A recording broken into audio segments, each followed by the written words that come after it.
Fala galera tricolor, beleza? Bom pessoal, vamos fazer o pré-jogo aqui, falar um pouquinho sobre o que nos espera esse jogo pela 17ª rodada do Campeonato Brasileiro. Nosso tricolor enfrenta o Sport fora de casa lá em Recife. Então vamos trazer aqui números, o que a gente pode discutir, pode falar a respeito desse jogo, qual a expectativa. Infelizmente a gente que vem de uma eliminação, um placar sofrido, um placar pesado pra gente, né? Tomamos um 3-0 para o rival, para o Palmeiras, lá no Allianz Parque, fora de casa. Então a gente tem que tentar reconstruir, se recuperar no Brasileiro. Lembrando que o São Paulo já vinha tentando retomar, né? Vem de duas vitórias consecutivas no Brasileiro, e tomara que essa eliminação não interfira no nosso ambiente, no nosso ânimo, e a gente consiga hoje a terceira vitória consecutiva. Vamos falar um pouquinho a respeito desses dois times. Trazer aqui em discussão a ficha do duelo, para a gente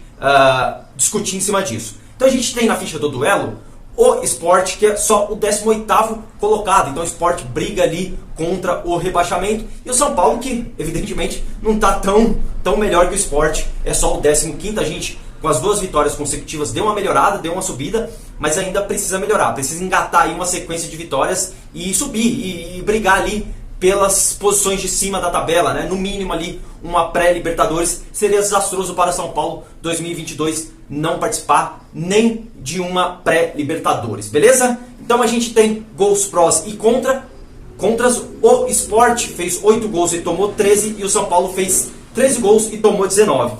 Um detalhe interessante aqui, mais pra frente a gente vai falar mais a respeito disso, trazer mais dados, é que o Sport, ele é o time que menos faz gols disparado no campeonato. Então é um time que tem uma dificuldade enorme de fazer gols, de criar, e esse é o grande problema do Sport hoje. Em compensação, no sentido de defesa, o Sport é um dos times menos vazados do campeonato. O Sport só tomou mais gols que o Atlético Mineiro, portanto ele é o segundo time que menos gols tomou no campeonato. Então só esses dois números já diz muito de que o Sport é um time extremamente defensivo, retranqueiro, e precisa, óbvio, buscar esse equilíbrio para tentar subir na tabela, ok? Enquanto que o São Paulo ainda está procurando a sua melhor sequência ali no Brasileiro, seu melhor encaixe. São Paulo que cresceu muito nos últimos jogos, São Paulo que melhorou o seu jogo, São Paulo que está criando mais oportunidade de gols. Então acredito que com o retorno dos atacantes, né, do Luciano, do Éder, e é óbvio, se conseguirem sequência, o time vai subir na tabela e vai engatar uma boa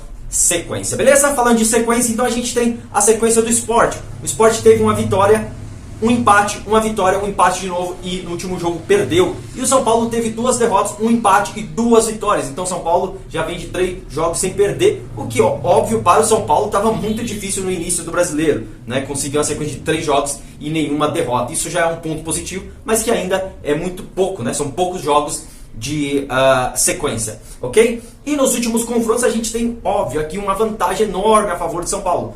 O Sport ganhou 2, foram 5 empates e 11 vitórias do São Paulo, beleza? Trazendo aqui mais números para a gente discutir a respeito desse confronto, desse jogo. Então, o campo em números. Então, como tem sido o Sport e São Paulo no Brasileiro até aqui comparado com as outras equipes, todas as equipes do Brasileiro? Então, em gols marcados, o Sport é o pior colocado do ranking, ele é o time que fez menos gols, a gente já mencionou há pouco, né, na tabela anterior. E o São Paulo é apenas o 15º, ou seja, o São Paulo também tem muita dificuldade de fazer gols.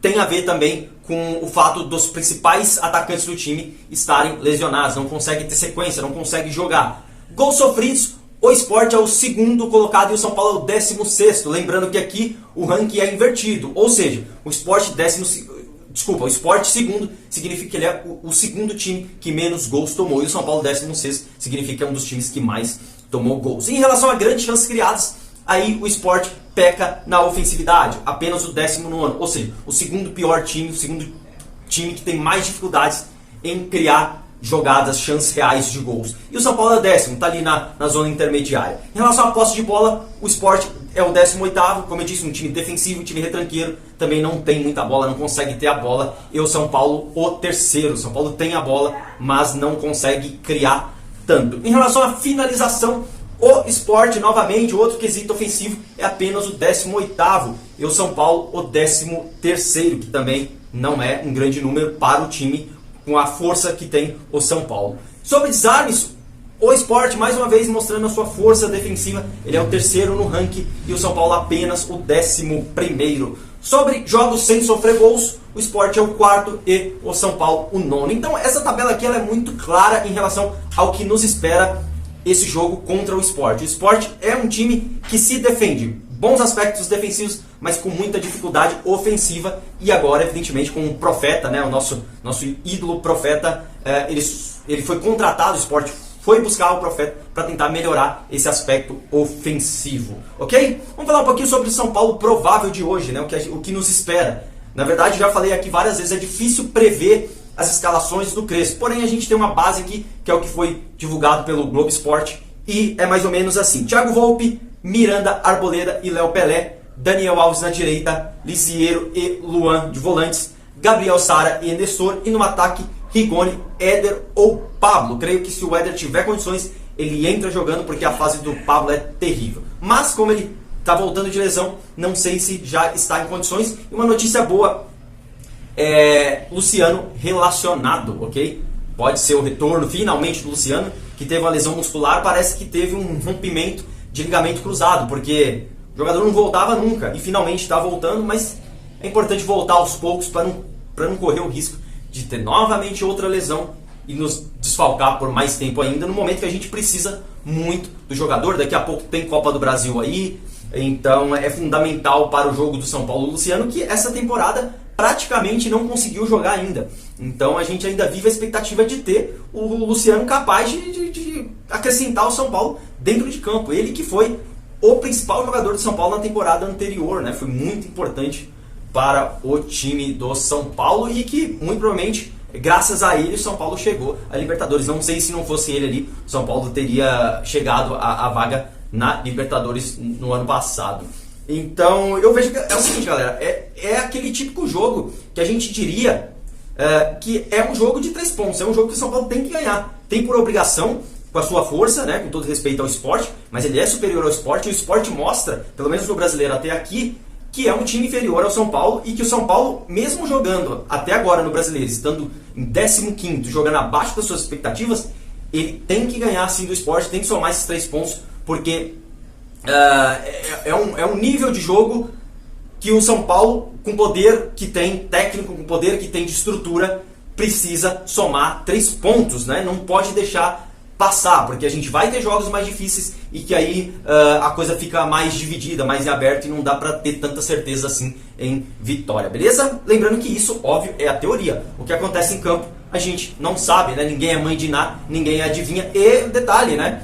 O Sport que tem como eu disse, o Profeta, o Hernanes, provavelmente não vai começar jogando, mas é um jogador que pode entrar ali durante o jogo. E eu não sou muito fã desse negócio de lei do ex, mas é algo que está aí e que pode acontecer. E é um jogador de qualidade, essa é a diferença. Não é uma lei do ex simplesmente por ser. É uma lei do ex de um jogador que tem qualidade e que é muito perigoso, muito contundente. O Hernanes chuta muito bem, pega muito bem na bola. Então é para ficar esperto com ele se entrar no jogo e a partir do momento que ele entrar.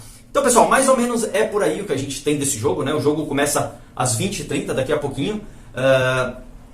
E vamos lá, vamos buscar esse embalo no brasileiro, buscar crescer, buscar chegar o mais próximo possível dessa pré-Libertadores. São Paulo precisa se aproximar desse pelotão da pré-Libertadores no mínimo. Seria desastroso para o São Paulo na próxima temporada se quer ter condições de participar da Libertadores. A pré já te permite chegar à Libertadores, óbvio, se você for competente. Então ficar de fora para o São Paulo seria desastroso pelo investimento que ele fez, pelo orçamento, enfim, tudo mais. E um problema maior que pode acarretar, que é ficar fora de uma Libertadores, ter um enfraquecimento do time de São Paulo como um todo, né? Ter que vender jogadores, não ter poder para contratar, uma vez que não participará da principal competição sul-americana. Então a gente precisa evitar todos esses problemas aí. E óbvio, um time grande, um time pesado, a camisa pesada igual a de São Paulo, precisa jogar Libertadores. Tranquilo? Então vamos lá, vamos torcer para a gente ganhar esse jogo de hoje, somar 3 pontos e embalar nesse brasileiro. E óbvio, voltar a ficar contente com o time, porque essa eliminação para o Palmeiras, o modo como foi a eliminação, o baque foi muito grande. E detalhe, pega o Fortaleza na Copa do Brasil, que também é uma pedreira, o Fortaleza que ganhou no Allianz Parque do Palmeiras, e durante muito tempo do jogo, com um jogador a menos em relação ao Palmeiras. Então, para vocês verem que mesmo a Copa do Brasil não dá para garantir muita coisa não. Então tem que focar agora no brasileiro, ganhar jogo após jogo, enfim. Tranquilo? Espero que vocês tenham gostado do conteúdo. Comenta aí, galera, o que vocês acham desse jogo? Vocês acham que o Éder entra jogando?